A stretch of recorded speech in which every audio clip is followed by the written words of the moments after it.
네, 오후 강의 시작하겠습니다. 이번 달에는 제가 에베소서를 교회에서 연구하면서 에베소서 설교를 하다가 너무나 참 많은 부분의 은혜를 받아가지고 한 1시간 할까 원래는 생각을 했었어요.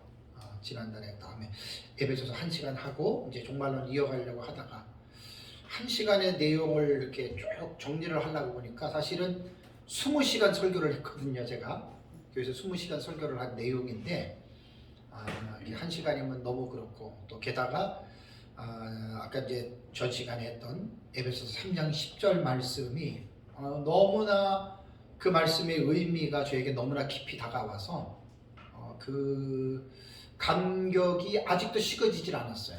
아직도 그 3장 10절의 말씀이 식어지지 않아서 이 부분에 대해서 해야 되겠다 싶어가지고 이제 강의안을 이제 지지난주부터 계속 이제 정리하고 하다 보니까 양이 한 27페이지가 되는 거예요.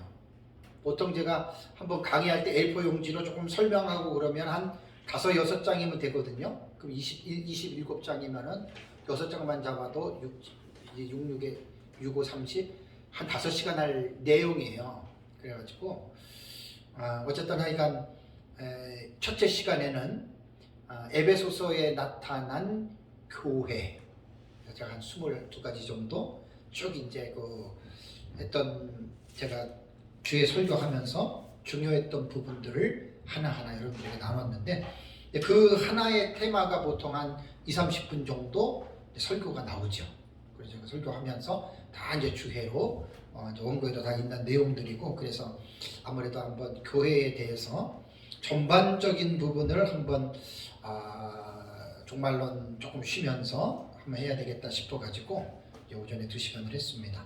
앞으로 또 한 번 남아 있어요. 그래서 이번 시간에는 그걸로 하고 이제 이번 달 강의는 에베소서로 이걸로 좀 마쳤으면 합니다. 3장 10절을 한번 다시 읽어볼까요? 자, 보세요. 우리 에베소서 3장 10절을 다시 한번 같이 한번 읽어보겠습니다. 자, 이제 2시간을 내가 당장 강의를 했고 10절 다시 한번 읽어볼까요? 이는 이제 교회로 말미암아 하늘에 있는 통치자들과 권세들에게 하나님의 각종 지혜를 알게 하려 하심이니. 자, 어떻습니까? 말씀이. 그러니까 그런 거예요. 말씀의 의미를 모르면 100번, 1000번, 10,000번을 읽어도 그냥 넘어가요. 근데 이 말씀의 의미를 확 깨달으면 절대로 그냥 안 넘어가지요. 제가 한 달 보름 전부터 수백 번이 뭐예요? 늘 그냥 이 생각이 나요, 저는. 이는 이제 교회로 말미암아 하늘에 있는 통치자들과 권세들에게 하나님의 각종 지혜를 알게 하려 하심이라. 그래서 이제 강의를 하느라고 제가 이제 아까도 헬라어 원문 10절을 갖다가 다 쓰고 다시 또 제가 읽고 또 찾아보고 또 읽는 것도 계속 연습하면서 제가 이렇게 썼는데 한 줄을 빼먹었었어요, 처음에. 아이고 참. 어쨌든 참 원문의 의미도 여러분 너무나 또 중요하고요. 너무나 중요하고, 그래서 3장 10절의 말씀은 원문의 사역으로 볼 때 그 고용민 그 박사님하고 마사 성경, 또 그다음에 서상근 목사님 잘 하셨어요. 왜냐하면 하나님의 각종 지혜를 목적어가 아니고 이게 주어입니다. 주어. 지혜가 소피아가 주어로 나오거든요. 그러니까 하나님의 각종 지혜가 이게 주어가 되는 거고, 그 다음에 술부는 알려지게 하려 합니다. 그 대상이 누구예요? 하늘에 있는 통치자들과 권세들. 그러면 악한 영으로 봐도 되고 선한 천사로 봐도 되고 다 보는 게 나는 제일 적합한 해석일 것 같아요. 그래서 하늘에 있는 그 영들을 저는 천사와 귀신들, 사탄까지 저는 다 그렇게 봅니다. 그러면 무엇을 그러면 그들에게 알리냐는 거예요. 교회를 통해서. 이게 이제 하나님의 각종 지혜. 그래서 각종이라고 하는 말은 다채로운 거예요. 형형색색의. 그러니까 단순한 어떤 하나. 그 주경 신학자들의 제가 링컨 주석도 봤지만 참 훌륭한 세계적인 학자니까. 근데 그냥 그렇게 둘이 한 세 사람으로 만든 그런 부분들에 대해서만 이렇게 언급을 해서 조금 그건 성경에 대한 서기를 할 때는 그렇게 할 수 있다 하더라도 또 뭐 해석은 또 사람마다 다르니까. 그래서 이제 제가 그 부분에 대해서 이제 하다가 그 교회가 뭐냐는 거예요. 이제 수단과 도구가 교회인데 여기에서 딱 분명한 정의를 내려야 됩니다. 그래서 에베소서를 제가 쭉 연구하면서 설교하다 보니까 교회는 세 파트로 구분이 돼요. 크게는 두 개죠. 머리하고 몸. 그러니까 머리는 예수 그리스도고 몸이 두 가지로 갈라져요. 그것이 성도와 사역자입니다. 자, 그러면 우리 에베소 4장을 거기로 한번 볼게요. 자, 이제 4장에 이게 7절 본문부터 여러분들에게 연결되는 거예요. 7절에 아까 말씀드린 대로 그리스도의 선물의 분량대로 우리에게 은혜를 주셨다, 선물을 주셨다라는 말입니다. 자, 선물을 주셨다라고 하는 말이 8, 9, 10절을 제가 주의를 못하는 게 아쉽네요. 아까 잠깐 얘기를 하고 넘어갔는데 그냥 시간에서 넘어갑니다. 11절에 5가지의 사역 은사자들인데 로마서 여러분 12장하고 고린도전서를 보면은 로마서에는 은사의 종류를 7가지로 얘기를 합니다. 고린도전서는 은사의 종류를 9가지로 이야기를 합니다. 그 설교 본문에 원고인 다 있는데 그거 지금 일일이 다 못 찾아보는 게 시간 때문에 5가지 하고 그 다음 로마서에는 7가지, 고린도전서에는 9가지가 나오는데 요 에베소서에는 한 가지 부류만 나와요. 요 한 가지 부류가 뭐냐면 가르치는 은사. 그래서 사도, 선지자, 복음 전하는 자, 목사, 교사. 그러니까 에베소서의 특징은 뭐지요? 여러 가지 은사를 말하는 것이 아니라 그 다양한 은사들 가운데에 가르치는 은사를 받은 자들에 대해서만 에베소서는 강조하고 있다는 거예요. 그래서 이제 현존하는 직분에는 어떤 주경학자들은 목사 하나밖에 없다 그래요. 그러면 교사가 어떻게 되냐면 거기에 보면 이제 그 전치사가 뭐 하나 이렇게 연결돼 가지고 뭐 연결돼서 정관사로 연결이 돼서 교사로서의 목사 이렇게만 말하는 사람이 있어요. 복음 전하는 자는 지금 없다 이렇게 말해요. 근데 이제 어떤 사람들은 목사 따로 교사 따로 두 가지 직분이에요. 그러니까 이제 교사는 뭘 말하느냐? 이제 저도 이제 뭐 교회에서 가르치는 뭐 주일학교 교사나 이렇게 얘기를 하는데 어떤 분들은 그 교사가 아니고 신학교 교수들 있지요. 또 그렇게만 또 얘기를 하더라고. 그래서 저는 그렇게 보고 싶지 않아요. 왜냐하면 교회에도 목사만 신학했다고 해서 가르치는 게 아니라 여러분 주일학교 교사잖아요. 그죠? 중고등학교 또 구역장 잘하면 꼭 신학교를 나와서 목사만 그렇게 교사로 보느냐? 저는 조금 이제 그렇게 보지 않습니다. 그래서 이제 저는 교사의 직분을 목사와 다르게 두 가지로 보면서 신학교 교수들 물론 이제 거기에 들어갈 수 있습니다. 교사의 은사로 거기다 그냥 집어넣으면 되고 복음 전하는 자는 저는 있다고 봐요. 근데 흔하지는 않아도 여러분 그 성도들 평신도들 가운데에 자기 자비량으로 가가지고 말씀 가르치는 사람도 간혹 있어요. 그럼 우리가 뭐라고 할 거예요? 그런 사람은 여러분 뭐라고 부를 거예요? 그 사람들 복음 전하는 자예요. 이제 초대교회 시절에는 이제 그 전도자들 있잖아요. 순회 전도자들이라고 그러잖아요. 바울서신에 보면 많이 나와요. 지역마다 다니면서 그 사람들은 사도와 그런 건 아니지만 자기들이 자비량으로 하면서 복음을 전하는 사람들이 초대교회 때는 좀 많이 있었거든요. 그래서 이제 순회 전도자라고 하는데 그래서 저는 이제 세 가지의 직분이 저는 현존한다라고 말을 합니다. 4장 16절 한번 다시 읽어볼게요. 우리 16절 읽겠습니다. 그에게서 온몸이 각 마디를 통하여 도움을 받음으로 연결되고 결합되어 각 지체의 분량대로 역사하여 그 몸을 자라게 하며 사람 안에서 스스로 세우느니라. 자, 여기에서 보면은 그에게서 온몸이 각 마디로 연결된다라고 했는데 예수 그리스도가 머리잖아요. 그죠? 머리로부터 몸은 연결이 돼 있죠. 근데 뭐가 하나 중간에 딱 중간 개체가 하나 있죠. 그게 뭐지요? 각 마디를 통하여 그랬잖아요. 그럼 이건 뭘까요? 교사는 교수님 주위에 보면 어떤 신학자들은 각 마디를 성도로 말하는 사람이 있어요. 성도. 그러면 마디를 성도로 말을 한다면 말이 돼요? 안 돼요? 말이 안 되는 거예요. 그리고 어떤 주경학자들은 여기에 마디를 성령으로 얘기를 해요. 성령의 사역이라고. 그것도 저는 제가 보는 관점에서는 이게 납득이 안 됩니다. 근데 여기에서 마디는 뭘로 보는 것이 가장 전후 문맥으로 볼 때 가능하냐면 11절에 말한 그리스도께서 교회에 선물로 주신 사역자들을 말하는 거예요. 여기서 각 마디는.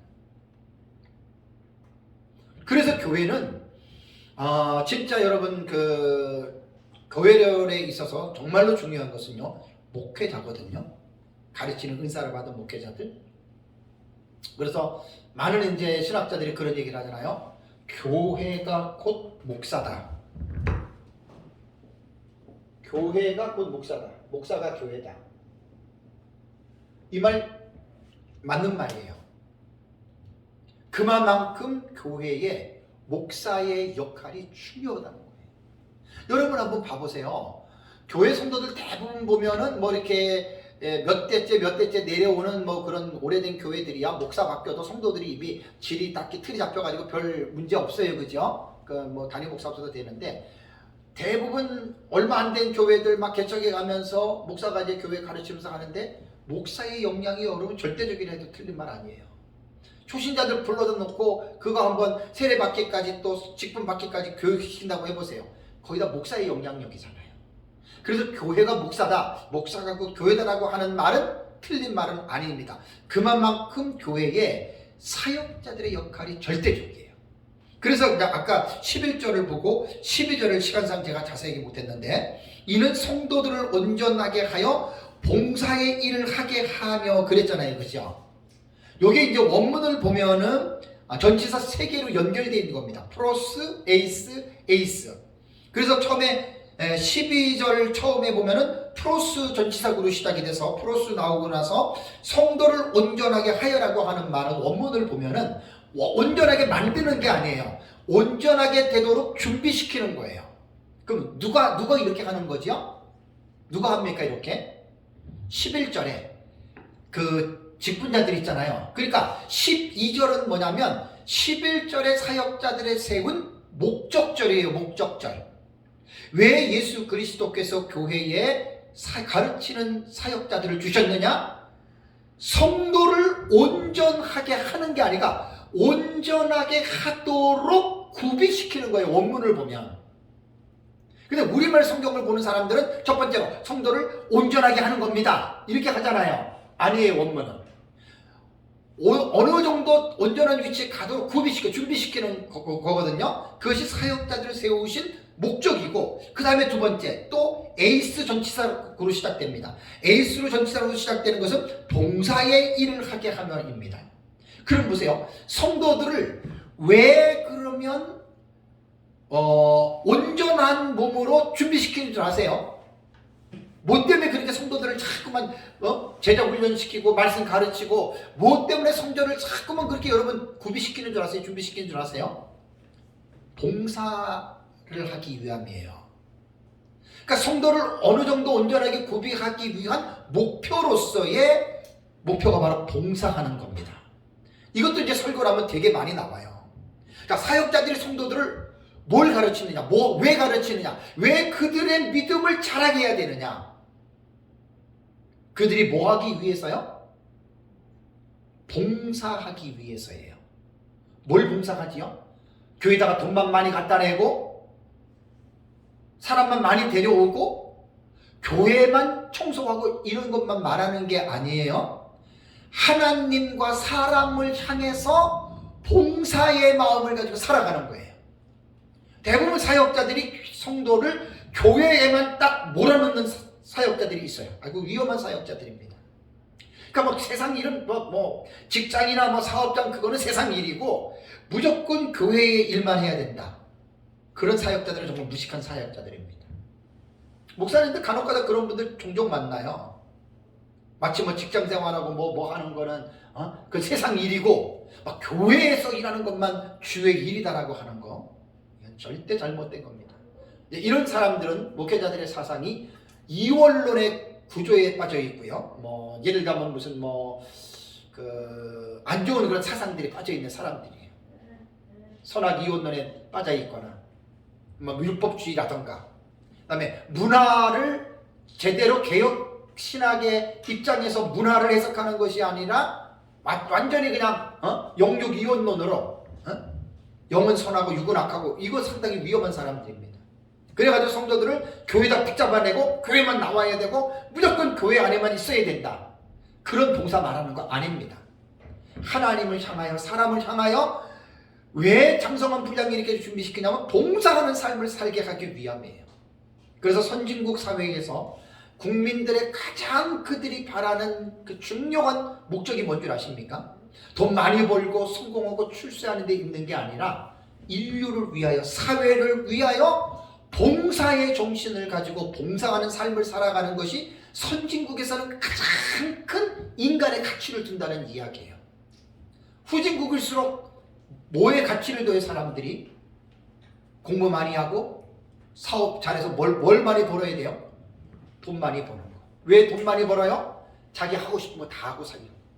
좋은 차 타고 좋은 집 사고 좋은 옷 입고 하고 싶은 거 다 하고, 이게 이제 그 인간의 어떤 가치면으로 볼 때 고퀄리티에 있는 사람이 아니에요. 하이 퀄리티 있는 사람이 아니에요. 정말 안타까운 사람들입니다. 그래서 선진국일수록 자녀를 교육할 때 너는 이웃을 위해서 사회를 위해서 봉사하는 자가 되라. 그 선진국 사회에서 중요한 여러분 가치의 하이 레벨에 속해 있다고 하는 걸 기억하시고, 그 다시 한번 보세요. 12절에 봉사의 일을 하게 하며예요. 그렇다면 12절을 또 어떻게 읽어야 되냐면 그리스도의 몸을 세우게 하기 위함이라고 그랬죠. 그죠? 그러니까 길성남 교수에 보면 플러스 에이스를 다 연결해서 해석을 하더라고요. 제가 너무 깜짝 놀랐어요. 보세요. 11절에 사역자들을 주신 목적이 온전한 사람으로 준비시키기 위함, 이게 프로스예요. 전치사.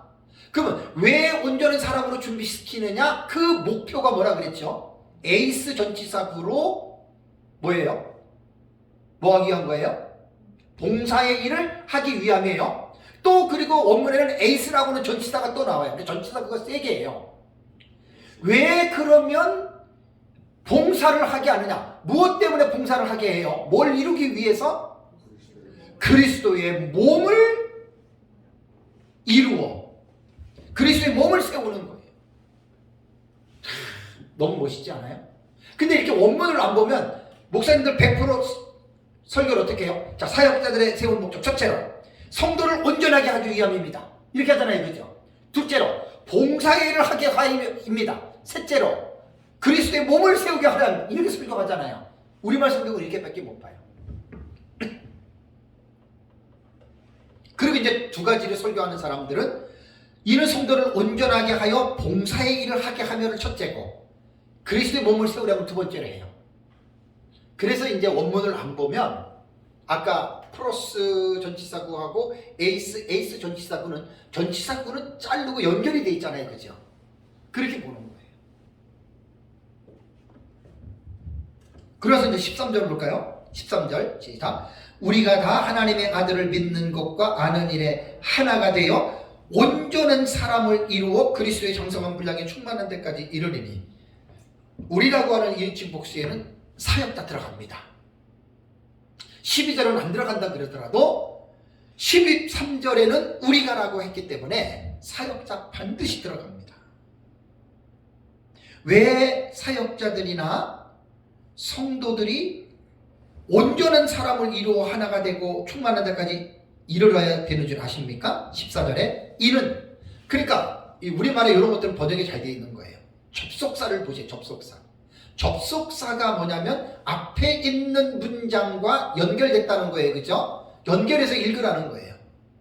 그래서 아까 같은 뭐 신하라든가 뭐 카이라 같은 뭐 대등 접속사, 뭐 종속 접속사, 접속사도 이름들이 있거든요. 우위 접속사. 그런 의미를 갖고 성경을 읽어야 되는데 14절 이는 왜요? 우리가 이제부터 어린아이가 되지 아니하여 사람의 속임수와 간사한 유혹에 빠져 온갖 교훈의 풍조에 밀려 요동하지 않게 하려 함이라. 그리스도의 장성한 충만한 데 이르기까지 올라가야 할 그 이유가 뭐냐면 어린아이가 되면 안 돼요. 왜? 어린아이가 되면 사람들의 속임수와 간사한 유혹에 빠져가지고 우리가 요동해요. 여러분, 사역자도 그렇고 여기도 우리예요. 14절도 사역자 들어갑니다. 사역자 성도들은 어떻습니까? 우리가 하나님의 말씀에 올바르게 천착하지 않고 하나님의 말씀 안에서 정말 우리 사역자들도 말씀으로 더 충만하지 않으면 우리가 세상에 고개만 돌리면 전부 다 뭐예요? 이 세상은 네? 다 욕심적인 부러워하는 것들이잖아요. 그죠? 뭐 자본주의 사회에서는 돈이 없으면 죄인 취급받잖아요.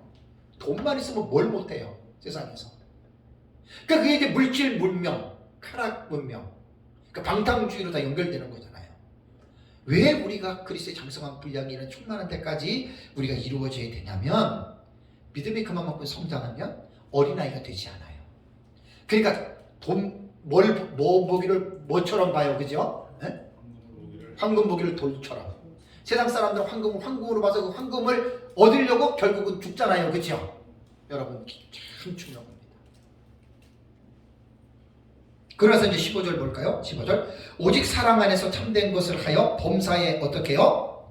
그에게까지 자랄지니 그런 머리니 곧 그리스도라. 어디까지 자라라고요? 그리스도에게까지입니다. 우리가 사람과 사람을 비교하면 도토리 키재기예요. 근데 그리스도하고 비교했어요. 너무 중요해. 그 지금 이게 뭐냐면 7절부터 연결되는 지금 문장이거든요. 7절부터 그리스도께서 선물로 주셨다. 그 선물이 11절이다. 그럼 왜 선물로 주셨느냐? 그 이유와 목적절로 지금 11절, 13절, 14절, 15절, 16절까지 11절의 이유와 목적절로 다 읽어나가요. 여러분 이거 끊어버리면 안 돼요. 그리고 16절 다시 보면 그에게서 예수 그리스도께서 온몸이 성도잖아요. 그죠? 네? 예수님으로부터 성도는 전부 다 연결되어 있는데 거기에 뭐가 있냐면 각 마디. 그래서 이 단어가 헬라어에 보면 하페스로 되어 있어요. 인대로도 번역이 돼요. 인대, 관절. 그래서 이 마디는 도대체 누구냐 이거예요. 누구냐. 그래서 아까 말한 대로 뭐 성령으로도 얘기하고 뭐 성도로도 얘기하는데 그것보다는 이게 지금 7절부터 그 문장에 연결되는 문장이거든요. 그러면 사역자들밖에 없는 거예요. 11절에. 그들을 바로 16절에서는 마디로 표현했다. 여러분 그래서 교회는 사역자들의 역할이 절대적이라고 해도 틀리지 않아요. 정말 한 사람의 목사님이 신실하게 하나님의 말씀을 깊이 연구하고 그 하나님의 말씀에 붙잡혀서 거룩한 삶을 살아가면서 하나님이 보내주는 양무리들에게 하나님의 말씀을 에스더처럼 계속 연구해서 준행하면서 말씀을 가르친다? 그러면 거의 대부분 성도들은 그 사역자의 영향을 받아가지고 거룩한 삶으로 살아가는 성도들이 양산이 되고 그 교회는 주변의 교회로부터 개독교 소리를 듣는 게 아니라 칭송을 받는 교회가 됩니다. 제 말 틀린 말 아닙니다. 그런데 사역자 한 사람이 하나님의 말씀 안에서 올바르게 연구하지 않고 말씀 적당히 하고 세상적으로 빠져있고 즐기고 그러다가 그냥 강대상에 올라가가지고 쓸데없는 무당짓거리나 하고 뭐 맨날 반니 들었느니 신비한 거나 얘기나 하고 그렇게 된다면 문제가 뭔 줄 아세요? 그 말씀을 듣는 성도들 생각해 보세요. 성도들 제대로 잘하겠습니까? 못 잘합니다. 성도들이 개인적으로 자기가 공부해서 어떤 뭐 다른 데 있는 사람들에게 공부를 해가지고 잘하면 몰라도 그 교회만 출석한다고 한다면 그런 교회 성도들은 잘할 수가 없습니다. 그럼 몸이 뭐냐? 머리로부터 오는 신호를 잘 받아가지고 몸이 반응을 잘하면 정상적인 몸이 되잖아요. 그죠? 근데 머리에서 내려오는 지시가 중간에 어느 부분에서 차단이 된다? 몸 못 자라요. 이게 영적으로 교회의 현실을 한번 바라볼까요? 항상 예수님은 말씀을 통해서 성령을 통해서 우리에게 말씀하시죠. 그리고 교회의 사역자 마디를 통해 가지고 지금 수요일날, 금요일날, 주일날 새벽에 계속해서 지금 말씀을 가르치죠. 왜 가르쳐요? 머리로부터 오는 지시를 사역자들이 가르쳐줘서 온몸이 어떻게 해요? 그리스도의 장성한 분량이 이르기까지 잘하는 일을 사역자를 통해서 한다는 거예요. 이게. 그런데 마디의 역할을 하는 사역자가 하나님의 말씀인 그리스도 머리로부터 오는 지시를 받거나 연구하지 않으면 마디가 뭘 하는 줄 아세요? 머리에서 오는 신호를 전달해 주지 못하고 그걸 차단시켜버려요. 내가 신경학을 연구를 안 해봤지만 신경학적으로 볼 때 뭐 피, 예를 들어서 혈관으로 볼 때 심장에서 피가 푹 내려올 때 다리로 내려가는 어떤 동맥 하나가 막혔다고 생각해 보세요. 그 중간 지점이. 그럼 어떻게 돼요? 다리는 피가 안 통하면 어떻게 돼요? 썩는 거예요. 뇌경색이 뭐예요? 머리에 있는 핏줄이 굳어버리니까 뇌경색이 된 거죠. 심장에서는 계속 수도 없이 피를 뿜었다 들었다 이걸 계속 심장에서 하잖아요.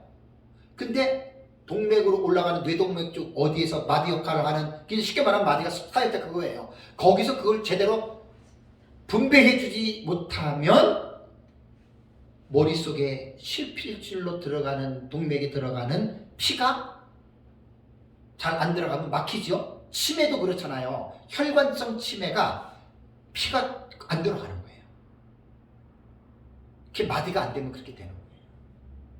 그래서 이게 16절에 그에게서 온몸이 각 마디를 통하여 도움을 받음으로 연결되고 결합되어 각 지체의 분량의 역사대로 그 몸을 자라게 한다. 교회가 자라는 거예요. 교회가.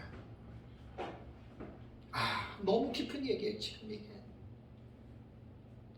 에베소서 지금 너무 지금 교회에 대한 중요한 그 교회의 워킹이죠. 움직임을 정말 그대로 묘사한 거예요. 7절부터.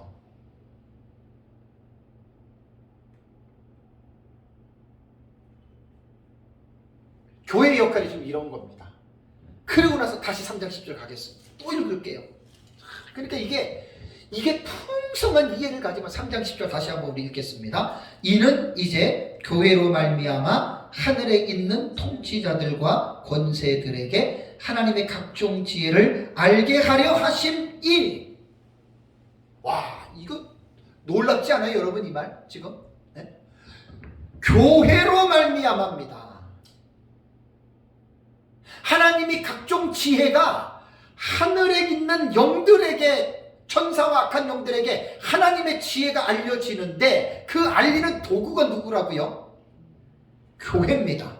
또다시 말씀드려요. 교회가 뭐지요? 이걸 분명하게 규명하셔야 돼요. 교회가 머리이신 그리스도와 몸인 성도가 사역자예요. 그래서 교회로 말미암아는 세 파트를 여러분 염두에 두셔야 이 본문의 의미를 여러분 우리가 알 수가 있는 거예요. 교회로 말미암아. 예수 그리스도는 우리가 말할 것도 없고, 그렇죠? 지금 하나님 보좌 우편에서 보이는 것과 보이지 않는 것 10절도 다시 읽어보세요. 그러니까 이게 은혜를 깊이 있게 이해가 되게 이게 연결이 돼요. 1장 10절 자 같이 읽겠습니다. 하늘에 있는 것이나 땅에 있는 것이 다 누구를 뭐라고요? 그리스도 안에서 어떻게 해요? 통일되게 하려 합니다. 되게 어려운 말이에요. 그러니까 철학적으로 말하면 형이 상의 세계와 형이 하에 있는 세상의 모든 존재하는 것들이 그리스도 안에서 통일이 뭐냐면 아나케팔라이 오마이예요. 그래서 기선한 교수님 책에 보면은 통일이라고 하는 단어보다는 요약한다라고 하는 말이 훨씬 더 낫다 그래요. 근데 조금 받아들이기 힘들어요. 요약한다는 말이. 그러니까 우리가 사용하는 통일, 그런 의미는 아나케팔라이 오마이는 그런 뜻이 아니라 그래요. 그런데도 그냥 우리가 쉽게 커뮤니케이션을 할 때 좋은 커뮤니케이션을 가지려면 그냥 통일이 제가 볼 땐 나아요. 요약한다라고 하는 말은 조금 머리를 써야 돼요. 보세요. 예수님은 십자가에 죽으시고 부활하시고 승천했죠. 보좌 앞에 앉았죠. 이미 만물을 통일하고 있어요. already 이미 시작됐어요. 지금 ing 진행되고 있어요. 종말론적으로 언젠가는 완성이 돼요. 예수 그리스도는 지금 충분히 3장 10절의 말씀처럼 하나님의 각종 지혜를 만왕의 왕 만주의 주로서 지금 어떻게 해요? 알리고 있지요. 그럼 예수님만 그렇게 한다고 땡인가요? 자, 교회는 또 누가 있어요? 성도가 있잖아요. 성도만 있어요? 사역자 있잖아요. 4장에서 말하는 그리스도께서 선물로 주신 사역자. 이걸 지금 에베소서를 깊이 있게 균형 잡히게 에베소서 자체를 여러분 전체적으로 이해하면, 아까 사모님 그랬어요. 난 너무 기분 좋았어요. 와, 목사님 2시간 강의 들으니까 정신이 번쩍 난다 그랬죠? 그 설교하고 강의할 때 제일 기쁜 게 뭐냐면, 이게 이런 뜻이군요. 그럴 때 설교자 강의자는 되게 기뻐요. 막 연락이 했는데 그냥 맹숭해가지고 무슨 뭐 통치다가 뭐고 뭐 지혜가 뭐고 이러면 되게 좀 내가 잘못 전했나 이런 생각을 하거든요. 너무 기뻤어요. 저. 정신이 나야 돼요. 이거 3장 10절 말씀 깨달으면 목사님들은 목사님들 나름대로 정신 나야 되고 성도는 성도대로 정신이 번쩍 나야 목사님들이 설교를 준비할 때 가볍게 안 합니다. 아니 못합니다. 왜? 내 설교를 하늘에 있는 영들에게 하나님이 지금 알릴 텐데 이거는 내가 아이고 사탄아 오지 마라 그래서 안 오는 거 아닙니다. 100% 방문합니다. 왜 그런 줄 아세요? 그게 하나님이 그렇게 하신 거예요. 그러니까 목사가요 이 설교가요 이게 간단한 게 아니에요. 시간 때우는 거 아니에요. 정신 번쩍 차려야 돼요. 저는 이 말씀 사역을 제가 목회자들 사역을 14년째 하잖아요. 14년째. 우리 이 목사님 처음부터 저와 같이 함께 했는데 한 1년 6개월 정도 인천에서 하다가 좀 쉬었잖아요. 그죠? 그리고 계속 지금 하는 거잖아요. 2014년도에 제가 서울로 여기 온 거예요. 2014년 제가 10월 달에 지금 23년이잖아요. 횟수로 지금 10년째예요. 여기 온 지가. 그래서 우리 제 가르치는 이 모임의 이름이 대한에스라 성서연구원이잖아요. 에스라. 꼭 잊지 마십시오. 그러니까 목사님들이 성도 몇 명 안 나온다고 적당히 그냥 설교 준비해가지고 그냥 강단에서 사람들 많은처럼 썰 푸는 식으로 설교하잖아요. 그럼 천사들하고 악한 영들이 하품해요. 진짜입니다. 목사님들이 설교가 하나님의 각종 지혜를 알리는 거예요. 구속사, 혼약신학 이런 거 성경의 깊은 어떤 내용들 있잖아요. 역사적인 부분들 이런 거 그걸 외치면 천사와 악한 영들은 전지한 자들이 아니에요. 그들도 몰라요. 그래서 하나님이 천사와 악한 영들에게 하나님이 세상에 세운 그리스도께서 교회에 선물로 주신 목사와 교사와 복음 전하는 자들을 통해서 하나님이 너희들 잘 들어봐. 그래서 우리 종말론 공부할 때 얼마나 제가 참 감사했는지 모릅니다. 요한계시록이 바로 그 귀신들이 듣고 그 황충화 같은 거 보세요. 두 증인 사역 보세요. 천사들이 얼마나 그 설교와 강의를 들으면서 얼마나 천사들이 힘을 얻었겠어요. 맞습니다, 목사님. 하늘의 때가 되면 두 증인을 세워서 하나님이 마지막 때에 하나님의 그 택한 자들 창세전에 하나님 선택하시고 예정하시고 그 아브라함의 자손들을 하나님께서는 우리 하나님이 그들을 구원하시군요 할 때 천사들이 얼마나 그 강의와 설교를 듣고 힘을 얻었겠어요. 천사들 몰라요. 귀신들도 몰라요. 저는 사실 이 말씀 깨닫기 전에 그런 의식을 가지고 나는 강의하고 설교할 때 했어요. 그 딱 3장 10절 깨달으니까 너무나 확실한 거예요. 그게. 그 사탄에게 할 때에는 제가 서상근 목사님 강의한 2018년 강의한 봤더니 서 목사님 뭐라고 얘기했냐면 교회는 사탄에게 너의 시대는 끝났다라고 선포하는 거래요.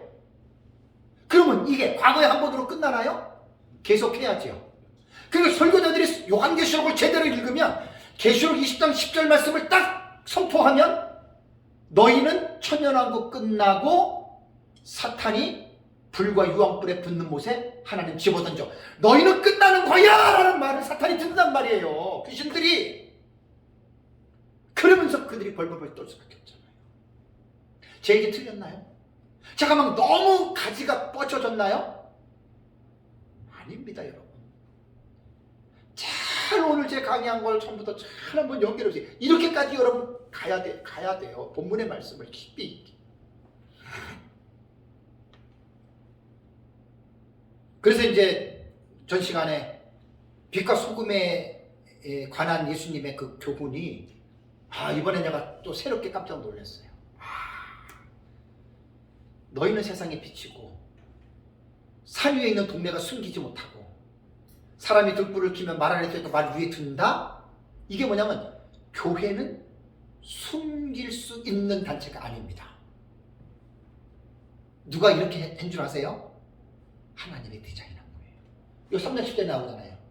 교회를 통하여 하나님의 각종 지혜를 알리는 거예요. 옛날에도 그랬고 지금도 그랬고 앞으로도 그렇습니다. 그러니까 인류 종말의 딱 때가 되면 종말론적인 차원에서 요한계시록 말씀 잘 알죠, 여러분? 담대하게 선포하세요.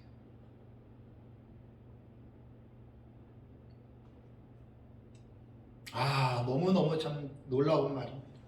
그래서 한 달 보름 전에 이 설교 준비하다가 이 3장 10절을 깨닫고 아침에 얼마나 울었는지 몰라. 이거는 또 지난주 월요일날 눈물 하면 또 달라요. 사실 이때는 내가 막 너무 감격해서 눈물 흘렸던 거에 감격해서. 전에 내가 이런 막 그 사탄에 대한 내용 이런 걸 나오면 이건 분명히 악한 영들과 천사가 들을 것이다. 나는 그걸 옛날에도 그렇게 가끔 종종 얘기를 했거든요. 근데 이제 말씀에 대한 확신이 없어서 제가 그랬는데 이 말씀을 딱 깨닫고 나니까 어머, 내가 그때 한 말이 그게 맞았네. 나는 왜냐면 그때 확신이 있었거든. 그리고 이 말씀 깨달은 그 주간에 얼마나 아침에 감격 때문에, 우리가 영적인 감격 때문에 이 말씀의 의미를 깨닫고, 그리고 이제 3월 10일 날 설교를 제가 한 거예요. 오전하고 오후에. 그리고 이제 그 주간에 수요일 날 조금 더 보충해가지고 또 유튜브로 찍어가지고 내가 또 올렸잖아요. 그렇죠?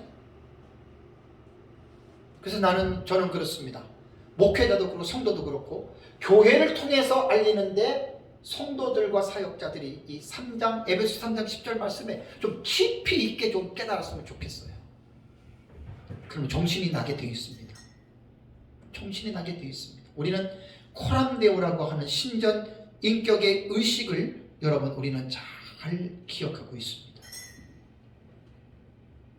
욥기서도 보면 1장에 뭐가 나와요? 하나님이 사탄에게 내가 세상에 두루 다니면서 내 종 욥을 유의하여 보았느냐고 물어봤지요. 사탄이 다 보고 있어요. 우린 지금 이런 걸 의식하지 못하고도 살아가죠. 아무도 안 보니까 그냥 아무도 안 보니까 그냥 적당히 이렇게 해가지고 뭐 목사나 성도나 이렇게 살아가는 사람들 많죠. 천만에요. 욥기 보면 사단이 세상에 두루다니면서 사람들 다 봐요. 그래서 하나님이 그랬잖아요. 네가 본 내 종 욥은 세상에서 그만큼 악에서 떠나고 나를 경외하는 자가 없다 그러잖아요. 그러니까 사탄 앞에서도 인정한, 하나님이 인정한 사람이 욥입니다. 다 보고 있습니다. 우리의 일거수일투족을 천사도 사탄도 다 보고 있습니다. 이런 부분에 대해서 우리가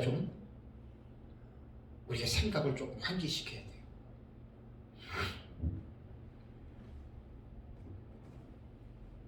저는 핸드릭슨의 말이 너무나 나는 그 주석에서 이번에 보는데 많이 도움이 됐어요. 교회가 그 부르심에 합당하게 살면 살수록 천사들은 교회에 드러나는 하나님의 각종 지혜를 더 중요하게 알게 될 것이다. 교회가 살게 되면 성도가 사역자 아니에요. 그죠? 특히 사역자는 뭐 하는 거예요? 성도들에게 말씀을 가르치는 거예요. 무슨 말씀을 가르쳐요? 예수 믿으면 잘 먹고 잘 살고 복 받고 그런 거 가르치는 거 아니죠? 하나님의 각종 지혜입니다.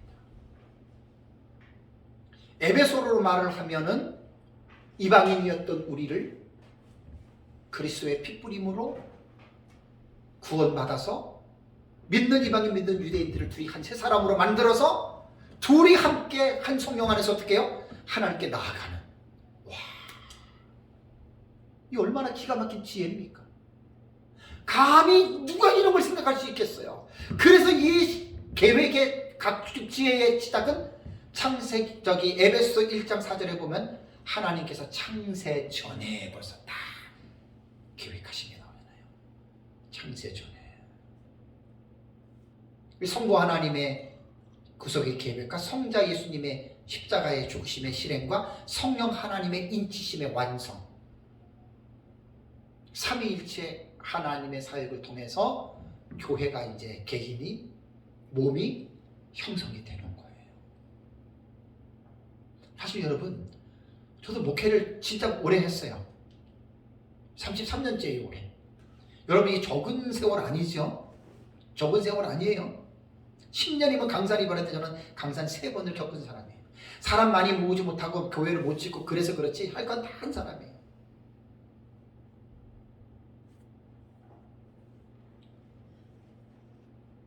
교회를 한번 여러분 살펴보세요. 교회를.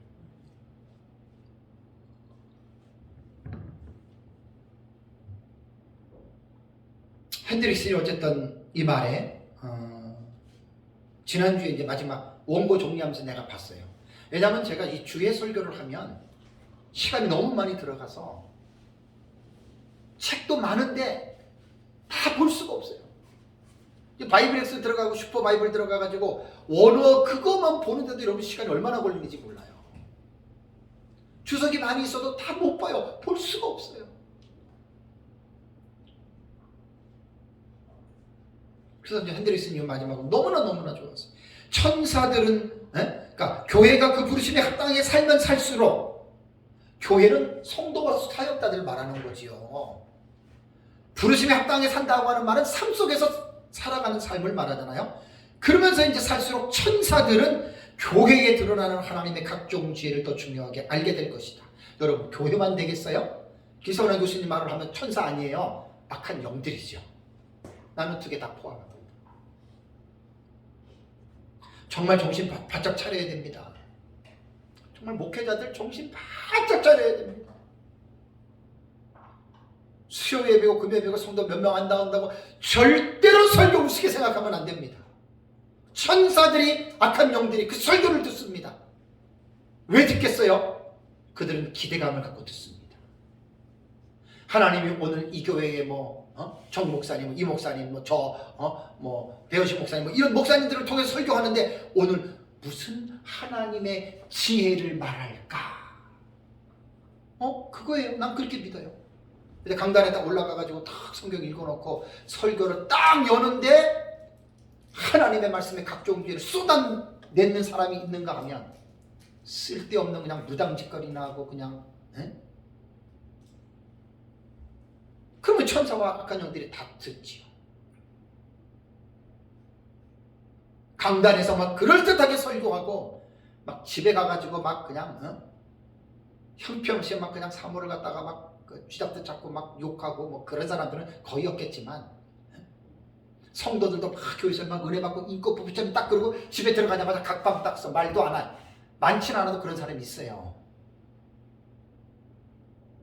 그래서 지금 마귀가 봐요 안 봐요? 그걸 본다는 얘기, 이걸 기억하라는 얘기예요. 지금 제 얘기는. 그럼 누가 그걸 보게 한 거예요? 하나님이. 교회를 디자인할 때 그 계획이 하나님의 계획입니다. 그러니까 어느 누구도 이거는 숨길 수 없어요. 하나님 제발 사탄이 나 못 보게 해주세요. 그런 소리 하지 마세요. 오픈되어 있는 겁니다. 여러분, 우리들은.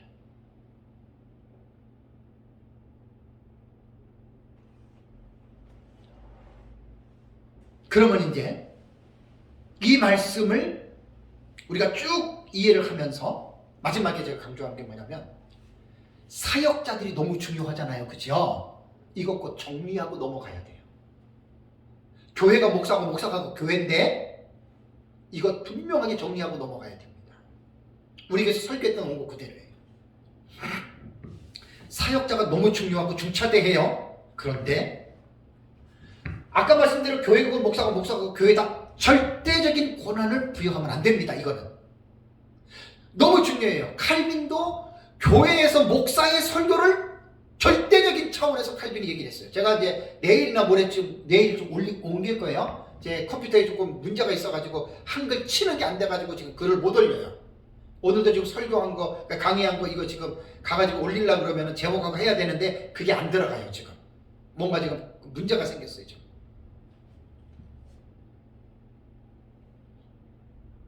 사역자들에 대한 이 부분이요. 분명하게 여러분들이 이해를 해야 되는데 교회에 관해서 절대적으로 말을 해도 틀리지는 않지만 절대적이라는 말을 그대로 절대성을 부여하면 권한을 부여하면 이거는 여러분 분명히 이건 잘못된 길로 갑니다. 왜 그런 줄 아세요? 사역자가 완전한 사람인가요? 아니죠. 만면중앙교회 이재룡 목사 이건 이름 얘기해도 돼요. 10몇 년 전인가 그때 그것이 알고 싶다는 거기 나왔을 때 뭐라고 얘기했냐면 자기는 완전히 성화가 된 사람이에요. 100% 예수님처럼 된 거예요. 그 성결교의 성화로는 완전 성화론을 말하잖아요. 그죠? 나는 완전히 성화가 돼서 여자들이 내 무릎에 앉아도 자기는 성욕이 발동이 안 된대요. 그렇게 성도들에게 가르쳤어요. 근데 뭐 때문에 지금 거기 가 있어요? 그것 때문에 가 있죠. 그럼 그 전에 했던 말이 테레비를 통해서 한 말이 참말이에요? 거짓말이에요? 거짓말이죠. 그러니까 성도들 앞에 10만 명 넘는 성도들 앞에 사기친 거지요. 사역자는 완전한 자가 아닙니다. 그래서 중요성은 우리가 부여하고 강조는 하되 사역자가 곧 목사가 교회고 교회가 목사다 절대성을 부여해버리면 완전히 이단으로 넘어가는 거예요. 여러분 이거 중요하게 생각해야 됩니다. 사역자도 성도입니다. 직분상 사역자지. 우리도 성도와 똑같은 입장에서 아까 그 13절하고 14절에 보면은 4장 13절과 14절에 보면은 우리가 일인치 목수를 썼어요. 성도와 사역자 다 들어갑니다. 그래서 성도들과 마찬가지로 사역자들도 성숙해가는 존재들이기 때문에 절대성을 부여하면 반드시 그건 잘못된 것이다라고 하는 것이고요. 두 번째는 사역자들이 많이 수고합니다. 제가 무슨 사역자들의 뭐 부정적인 것과 허물을 들추어내서 무슨 사역자의 권위를 제가 내팽개치려고 하는 말이 아닙니다. 정말 사역자들의 수고 정말 많습니다. 신실한 그 목사님들 보면, 선교사님들 보면 목숨까지 바쳐가면서 교회를 헌신하잖아요. 그런 분들이 물론 많지요. 그런 분들이 없다는 게 아니라 많아요.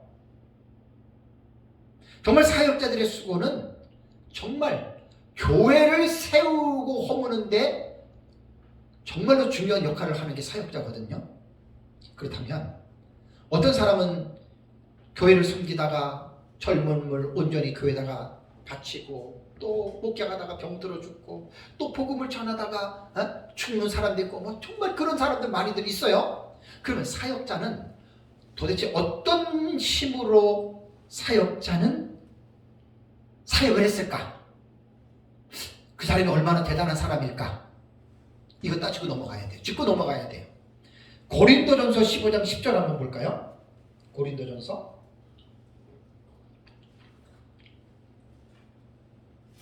제가 늘 사용하는 말씀입니다. 고린도전서 15장 10절 한번 보겠습니다. 그러나 내가 나 된 것은 하나님의 은혜로 된 것이니 내게 주신 그의 은혜가 헛되지 아니하여 내가 모든 사도보다 더 많이 수고하였으나 그 다음에 뭐라고 했습니까? 내가 안 것이 아니요. 그 다음에 뭐라고요? 오직 나와 함께 하신 하나님의 은혜로라. 여러분 바울만큼 복음을 위해서 헌신하고 바울만큼 복음 때문에 고난을 당하고 만물의 찢기 같은 그러한 입장에 처하고 복음 때문에 목이 잘려 죽은 사람 봤습니까? 많지 않죠. 그죠? 또 이 지상의 한국교회에 있는 목사님들이 바울만큼 바울보다도 더 그렇게 헌신한 사람 있습니까? 없지요. 저는 세 발의 뭐라 그래요? 세 발의 피라 그래요? 못 따라갑니다. 저는 신들매도 못 맵니다. 바울의 그 고난은 나는 그거 따라가지도 못합니다. 바울의 고백을 잘 보십시오. 그러나 내가 나 된 것은 바울이 지금 이 목숨을 바쳐가며 고린도후서 11장을 보면 바울이 얼마나 고난당한 줄 아시죠? 40에 강한 매를 3번 맞고 그죠? 바다의 위험, 동족의 위험, 강의 위험, 뭐 이방인의 말도 못해요. 교회 엄청나게 세웠어요. 기적 엄청나게 나타낸 사람이에요. 근데 나 된 것은 내가 잘난 게 아니에요. 그레이스 오브 갓이에요. 하나님의 은혜. 선물이 선물. 하나님이 내게 그렇게 하게 해서 했다. 쉽게 말하면 그 말이거든요. 그 다음에 나오는 고백이 중요해요. 내게 주신 그의 은혜가 어떻게 해요? 이거 무슨 말인 줄 아세요? 하나님은 각 사람에게 은혜를 줘요, 안 줘요? 줘요. 저에게도 주고 여러분들에게 모두에게 은혜를 줘요. 근데 바울은 뭘 강조한 거죠? 이 부분에서는 하나님이 내게 주신 은혜가 어떻게 됐다고요? 왜 헛되지 않았어요? 반대로 하나님이 주신 은혜가 헛될 수 있을까요? 없을까요? 있지요. 많지요. 그 누구 책임이에요? 은혜를 받은 자기 책임이에요.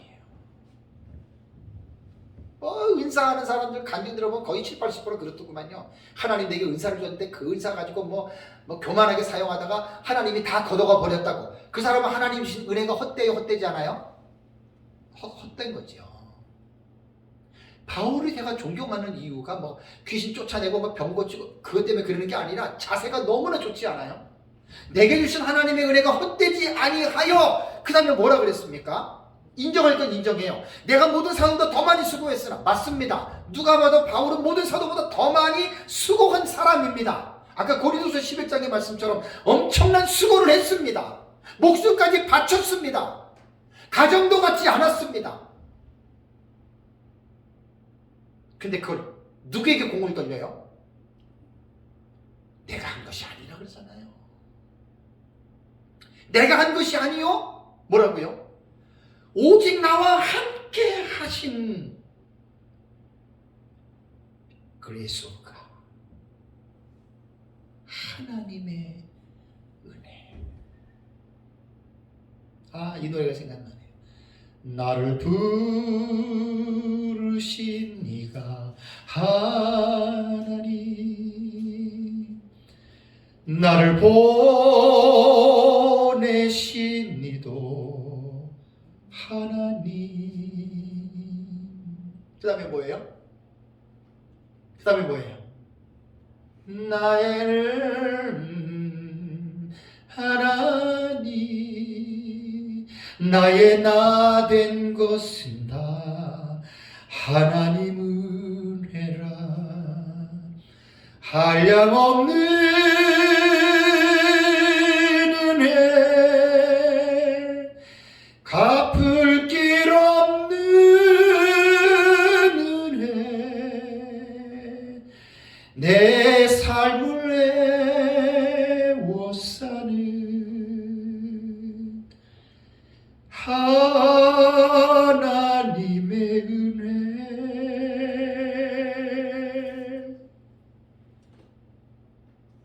그 다음에 뭐지요? 너무 멋지잖아요.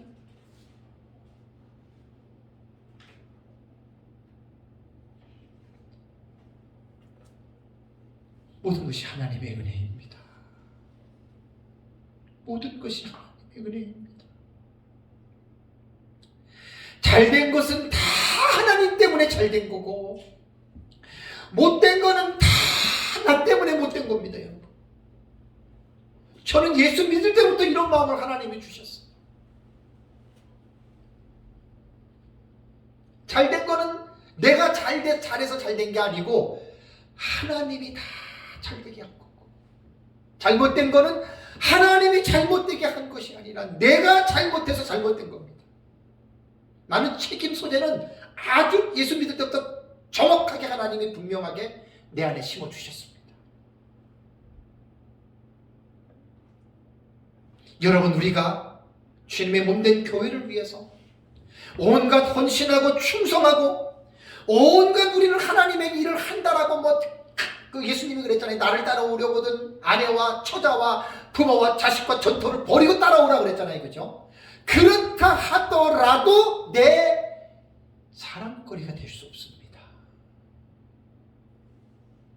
동의하시죠? 내 자랑거리가 아닙니다. 그것도 하나님의 은혜. 그것도 하나님의 은혜. 내 목숨도 아끼지 않고 내가 정말 주님 때문에, 하나님 나라의 복음 때문에 내가 헌신하고 충성하고 죽었다 하더라도 그것도 내가 한 게 아닙니다. 그것도 하나님의 은혜입니다.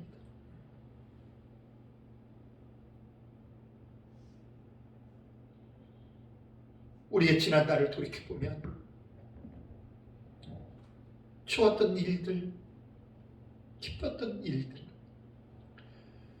주를 위해서 헌신하고 주의 나라를 위해서 열심히 헌신했던 그 모든 것들, 내가 아니요, 나와 함께 하신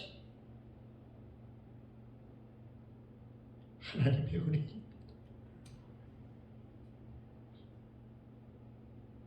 내가 아무리 수많은 업적을 이루었고 내가 아무리 큰 일을 했다 하더라도 내가 책을 수십 수백 권을 썼다 하더라도 내가 많은 사람을 유익하게 하고 많은 사람을 살렸다 하더라도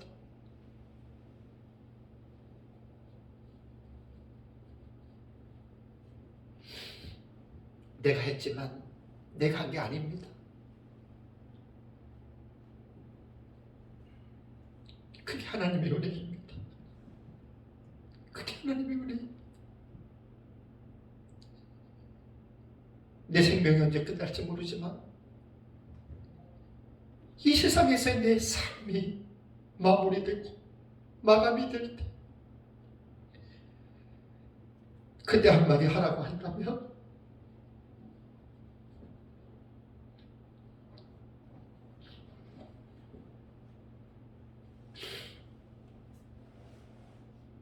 지금까지 살아왔던 모든 삶이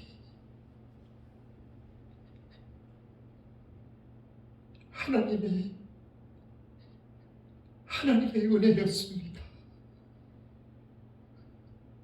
고백하고 세상에서 눈을 감고 싶어요. 그때까지 이 마음 변치 않고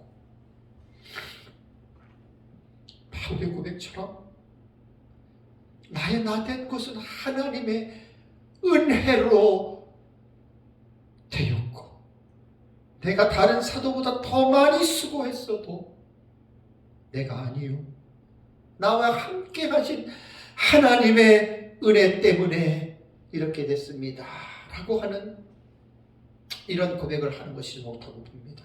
그렇기 때문에 사역자가 중요하고 사역자의 역할이 매우 충천함에도 불구하고 사역자들은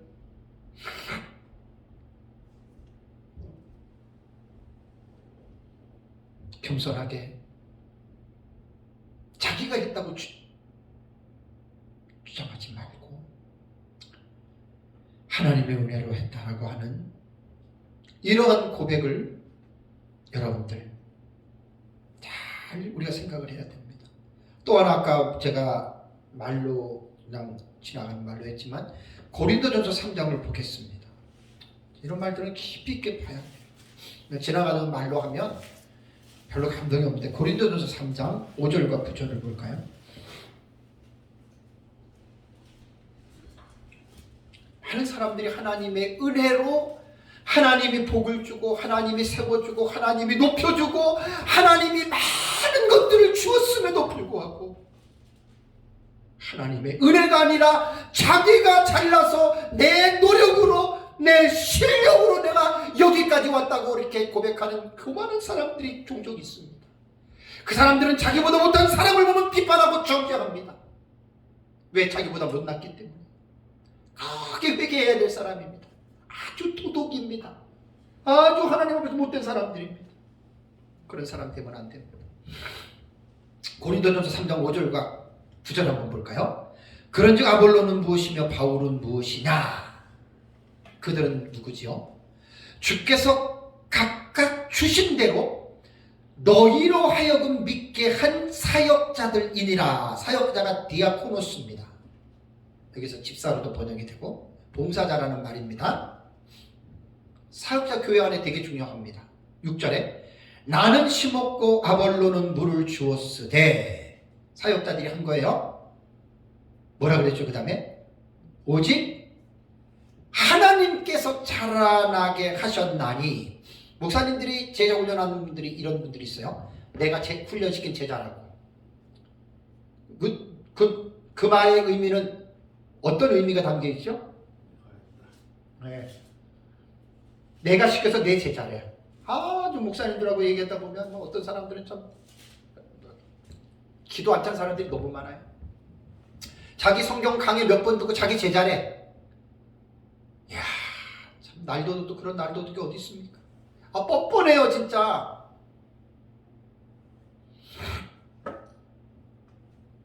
나는 심었고 아볼로는 주었으니 하나님이 자라게 한 거예요.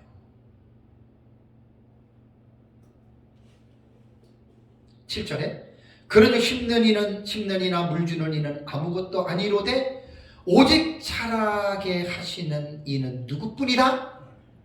하나님뿐이다. 우리가요, 아무리 설교를 잘하고 아무리 강의를 잘하고 아무리 제자 훈련을 잘 시켰어도 내가 잘하게 한 거 아니에요. 착각하면 안 돼요. 누가 잘하게 했어요? 하나님이. 8절에 심는 이와 물 주는 이는 한 가지나 각각 자기가 일한 대로 자기 상을 받으리라. 사역자는 하나님 주신 직분이기 때문에 자기의 직분을 잘 감당해서 감당한 대로 선악간에 하나님이 주시는 상을 받으면 되는 거예요. 그 다음에 9절 한번 읽어볼까요? 9절 시작. 우리는 하나님의 동역자들이요 너희는 하나님의 밭이요 하나님의 집이니라. 아, 놀랍지 않아요? 우리는 하나님의 동역자다. 그러니까 교회 안에 사역자들의 위치가 너무 중요한 것은 맞습니다. 하나님과 같이 일하는 동역자들입니다. 사역자들은. 그리고 너희는 성도는 하나님의 밭입니다. 그리고 하나님의 집입니다. 다시 또 3장 10절을 또 다시 우리가 상기할 필요가 있어요. 이는 하나님이 교회를 통하여 하늘에 있는 통치자들과 권세들에게 하나님의 각종 지혜를 알게 한다. 교회가 뭐예요? 성도와 사역자입니다. 성도와 사역자를 교회로 말하는 겁니다. 3장 10절에서. 이렇게 중요한 본문들을 이렇게 읽어내지 못하면, 저도 하여간 오랜만에 깨달은 본문이에요. 사실 이게 저도 수십 년 지났죠. 이 말이 이런 내용인지를 예전에는 생각도 못했어요. 의미는 내가 가지고 있었지만 교회를 통하여 정신이 활짝 나야 됩니다. 오늘날 조국교회 모습을 보면 아름답게 성장한 교회도 있지만 많은 교회들이 하나님의 말씀에 벗어나 교회의 본질에 벗어난 교회들이 많이 있습니다. 아까 우리 이정국 목사님 말씀드린 대로 정말 교회 문제 너무 많고, 다 에베소서 교회를 모르기 때문에 교회들 문제가 있는 거예요. 그러니까 성도들이 문제가 아니에요. 누가 더 문제예요? 사역자가 문제, 목사가 문제예요. 그래서 제가 에베소서만 정말 하나님이 허락하시면 에베소서만 가르치고 싶어요. 성도든 목회자든 너무나 중요하기 때문에. 왜냐하면 이거를 지금 깨우쳐야 되거든요. 지금 이게 알려줘야 되거든요. 그래야지 사역자나 성도들이 정신을 차리는 거예요. 나의 삶을 하나님이 악한 영들에게 보이려고 하나님이 이렇게 교회를 디자인했구나. 그 정신이 번쩍 나잖아요. 정신이 번쩍 나잖아요.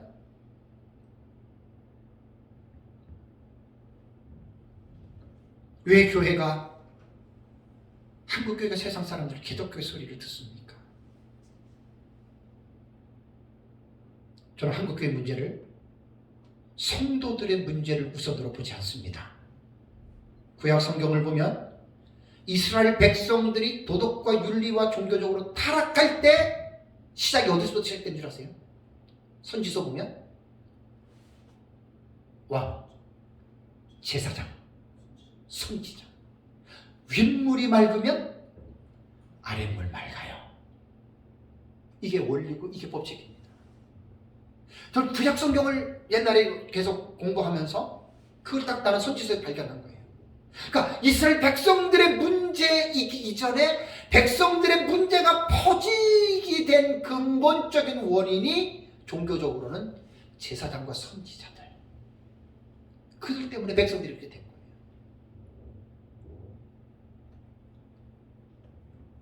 그래서 한국교회도 수많은 문제가 있지만 그 문제를 성도들에게 돌리지 말고 목회자들에게 그 화살을 돌려야 돼요. 마디의 역할을 하는 이 사역자들의 가장 중요한 사역이 뭐죠? 목사가 하는 가장 중요한 일이 뭡니까? 사람 모아가지고 교회 키워가지고 땅 사고 건물 짓고, 그 비즈니스 아니에요? 착각하면 안 돼요. 교회 성당에 미친 사람들이 다 거기에 빠져가지고 그렇게 된 거예요. 그런 거 아니에요.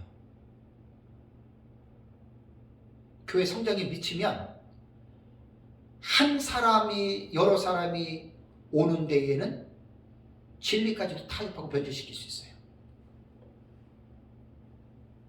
성장이라고 하는데 목적을 딱 두게 되면 그래서 다 타락하는 거예요, 여러분. 가장 사역자들이 해야 할 가장 중요한 일은 하나님의 말씀을 연구하는 거예요. 그래서 에스라 사역이 뭐냐면, 제가 에스라에서 도전을 받은 게, 에스라는 여호와의 말씀을 연구하고 그 다음에 가르친 게 아니에요. 준행하면서 가르쳤어요. 제가 에베소서를 준비하면서 두 가지 세 가지를 이 말씀 때문에 즉각적으로 제가 딱 버린 게 있어요. 그건 말 안 할게요. 와, 설교자가요, 설교하는 데만 이렇게 하지 마세요. 책임이 있어요. 저는 에스라를 알기 때문에 내가 성도들에게 가르치기 이전에 내가 먼저 준행해야 된다는 거는 지금도 내 머릿속에 박혀 있어요. 어제 에베소 설교를 하다가 내가 한 세 가지 정도를 일어나서 막 회개하고, 와. 그러니까 설교자가 가르치려고만 성경을 보면 안 되고, 누굴 먼저 가르쳐야 돼요? 나를 먼저 가르쳐야 돼요, 설교자가. 그게 에스라에서 제가 배운 거예요. 여호와의 법을 연구하고 그 다음에 준행해야 돼요. 가르치기 전에 내가 그렇게 살고 그 다음에 그 말씀을 가르치는. 아무리 여러분 삶과 생활이 바쁘다 하더라도 목사님들은 성경 연구가 우선이고 성경 연구가 본질이 돼야 돼요. 책을 많이 읽는 것도 좋지만 무슨 책을 읽어야 돼요? 성경을 깊이 이해하고 설교를 잘할 수 있는 책을 읽어야지요. 성경과 연관된 책이 얼마나 많은 줄 아십니까? 특히 원문 같은 거, 여러분 히브리 헬라어 공부하는 거 얼마나 중요한 줄 아십니까? 그런 책들은 제껴두고 에세이나 소설이나 그런 거 읽지 말라는 게 아니에요. 그런 것도 읽어가지고 설교 시간에 그 별로 뭐 감동 조금만 딱 나올 뿐이지 말씀에 힘은 없어요, 그런 건. 근데 여러분 성경 신학적인 책들을 깊이 한번 봐보세요. 설교자들이 말씀을 터치하는 깊이가 달라져요. 넓이가 달라져요. 그래서 사역자들이 성경을 연구하는 일에 깊이 하면 나는 직무유기죄라 그래요. 직무유기라고 하는 우리말의 사전적 정의는 공무원이 정당한 이유 없이 직무 수행을 거부하거나 유기하는 거예요. 그 직무유기거든요. 목사가 뭔 일을 하는 거예요? 목사가 성경 연구해서 성경 가르치는 게 목사예요. 그거 하라고 우리가 목사 안수 받은 거거든요. 그래서 가장 중요한 성경은 이 손으로 내팽개치고 쓸데없는 데 빠져 있다가 설교하려고 하다 보니까 이게 뒤적게 오래가지고 몇 장 읽어놓고 강대상에서 애들만 막 썰 풀어요. 또 스피치 좋으니까 그냥 막 모션 써가면서 스토리텔링 해요. 거기 어떤 성도가 감동을 받겠습니까? 그런 설교를 두고 어떤 성도의 삶이 변화가 되겠습니까? 종교적인 습관만 점점 쌓이는 거예요. 성도 문제는 누구 문제라고요? 목사 문제입니다. 목사 문제입니다. 저는 자랑하려고 하는 게 아니라 제 아내가 증인이에요. 제가 에스라 사역 14년인데 제 아내가 증인이라니까요. 늘상 하느니 저는 책상 앉아 있는 거예요. 늘상. 왜 앉아 있겠어요? 성경 연구하는 거예요. 저는 이제 올인했어요. 올인에 올인. 그러면서 제가 이런 걸 발견해낸 거예요. 에베소서 12월 20일부터 시작하면서 종말론을 생각할 수가 없어요. 이거 에베소서 때문에. 온 동력에 빠져가지고 너무나 힘들어요. 스트레스가 너무 많아요. 주의 설교. 그런데도 기쁨이 있어요. 이 3장 10일 이거 와, 이 기쁨은 돈의 기쁨이 아니에요. 영적 이 희열은요, 그거하고는 비교가 안 돼요. 오늘 이제 강의 마치고 가면서 저는 이제 설교에 이번 주 설교 에베소도 설교해야지. 내일 점심 약속 있고 모레 점심 약속 있어요. 귀한 분들하고 약속 있어요. 그러니까 공사가 다 망하면 성경을 연구할 시간이 없는 거예요. 그래서 제가 한참 에스라 사역에 막 한 달에 3번씩 할 때, 여기서 우리 3번씩 할 때에는 거의 교역자회라든가 이런 데 갈 수가 없었어요. 동교회도. 왜? 내가 당장 일주일에 한 번씩 목사님들 강의하면서, 근데 내가 전부 다 강의 다 나눠드렸잖아요. 그거 해냈는데 제가 제 힘으로 너무 힘들어서 제가 꼼짝을 못했어요. 제가 제 자랑한다고 여러분 생각하지 마십시오. 자랑하려고 하는 말이 아니라 내 정직하게 제 삶을 얘기해 드리는 거예요. 지금도 다른 데로 관심을 둘 수가 없어요. 제가 그냥 성경 연구하는 거 외에는 다른 게 없어요. 저는.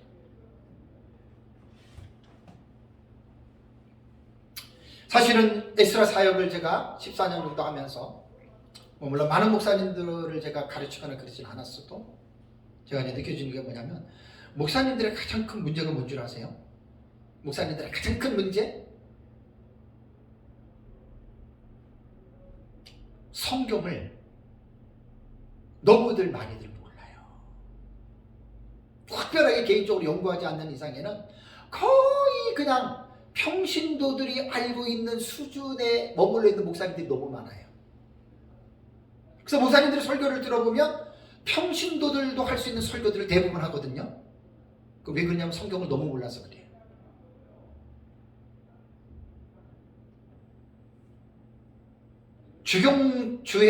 주해 이 성경 주경 신학 같은 경우는요, 2, 3년, 4, 5년을 해도 표시가 안 나요. 성경 전체를 깊이 있게 이렇게 하나하나 연구하는 거는요, 3, 4년 해도 표시가 안 나요. 10년 정도, 그것도 일주일에 몇 번 어림도 없어요. 매일 시간을 들여가지고 성경만 들이다 파고 한 10년 정도 지나면 뭔가가 이제 조금 스케일이 달라져요. 성경을 딱 본문을 터치할 때 깊이와 넓이가 달라져요. 이건 제 말이 아니에요. 주경신학 하신 분들 하는 얘기예요. 저는 조금이나마 경험을 한 사람이에요.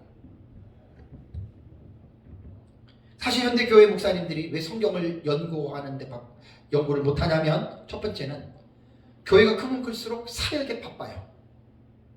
목회가 성경 연구만 하는 게 아니잖아요. 그죠? 양을 돌봐야 되잖아요. 장례, 결혼, 백일, 병원, 사업, 결혼 다 가야 되잖아요. 그게 물론 목회자가 하는 일이에요. 그러니까 점점 이 사역이 프레임이 넓어지다 보면 뭘 못해요? 인간은 유한하기 때문에 24시간 안에서 나 혼자 사는 거예요. 그럼 뭐가 줄어드는 거예요? 성경을 연구하는 시간이 줄어들 수밖에 없죠.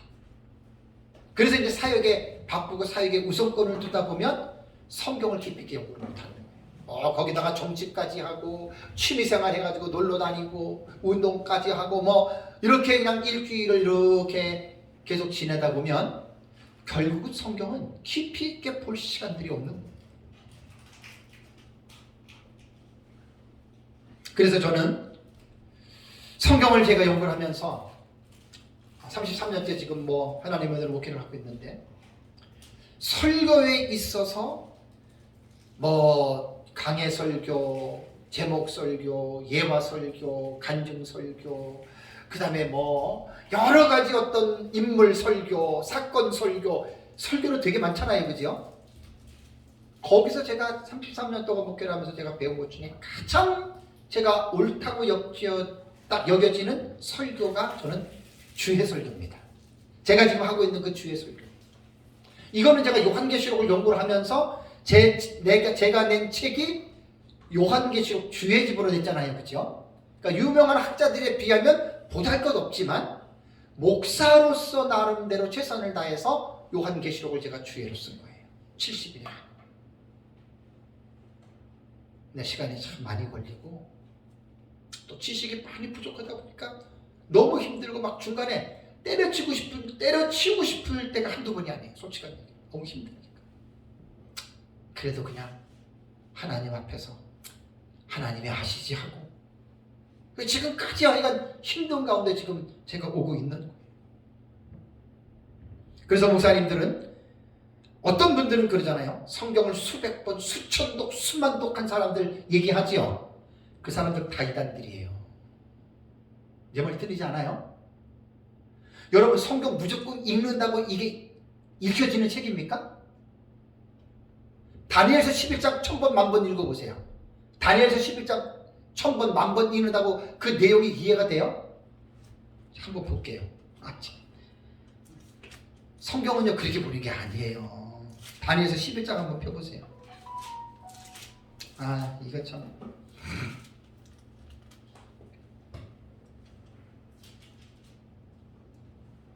자, 5절 11장 5절 한번 볼까요? 5절.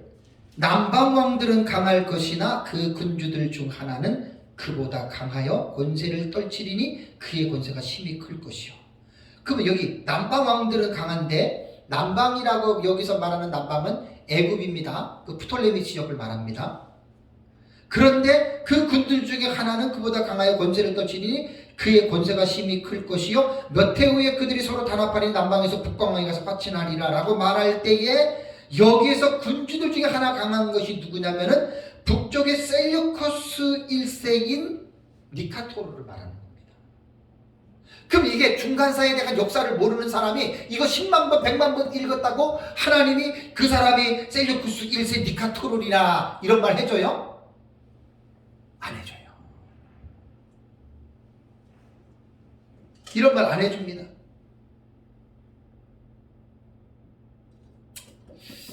어쨌든 성경만 읽지 마시고 성경을 이해할 수 있는 책들을 많이 읽어야 돼요. 신학서적, 역사서적, 사전 많잖아요. 그죠? 그렇게 원어라던가 이런 것들 다 읽어가면서 성경을 읽어야 성경이 깊어져요. 그리고 제가 늘 강조하는 대로 신학의 4대 범주 있잖아요. 주경신학, 조직신학, 역사신학, 실천신학. 그러니까 목사의 이 공부는요, 목사 안수 받았다고 끝이 아니고 그때부터 시작하는 거예요. 신학교 다닐 때는 학교라고 하는 제도권 안에서 공부를 했어요. 그럼 딱 졸업하고 끝났다고 해서 끝난 게 아니라 그때부터는 신학교의 2년 3년 과정을 통해서 공부했던 훈련을 통해서 이제는 스스로 알아서 목사님들이 학문에 전념하라고 하는 거예요. 근데 저도 그렇고 주변 사람들을 보니까 신학교 졸업하면 이제 다 배운 것으로 착각을 하는데 이게 크나큰 오해 중에 하나입니다. 끝이 아니고 그때부터 시작해야 돼요. 언제? 죽을 때까지. 그래서 제가 에스라 강의할 때 가끔 그러잖아요. 책 읽기 싫고 공부하기 싫으면 목사 그만두라고. 그냥 하는 말 아니에요. 그 목사 그만두면 돼요. 책 읽고 공부하는 게 싫으면 목회하지 마세요.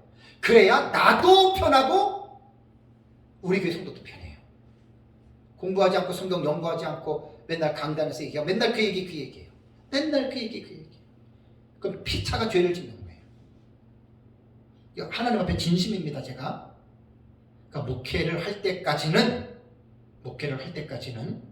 우선순위가 성경 연구입니다. 목사님들 책들을 많이 보셔야 됩니다. 힘들어도. 그리고 성경에 깊이 있게 연구를 하세요. 주의 설교, 주경신학으로. 그래서 마지막 결론을 내리면 3장 10절에서부터 제가 이거 강조했잖아요. 하나님은 나를 통해서 하나님의 각종 지혜를 알리려고 하나님이 우리를 특별히 사역자로 세운 거예요. 이거 영광 중의 영광입니다. 하늘에 있는 영들이 우리의 설교를 들어요. 반드시 듣습니다. 천사와 악한 영들이 은혜를 받을 수 있는 설교를 준비하자는 얘기였지. 한마디를 하더라도 그게 하나님의 교회를 향한 디자인입니다. 그것이 교회의 역할과 사명입니다. 기도하겠습니다.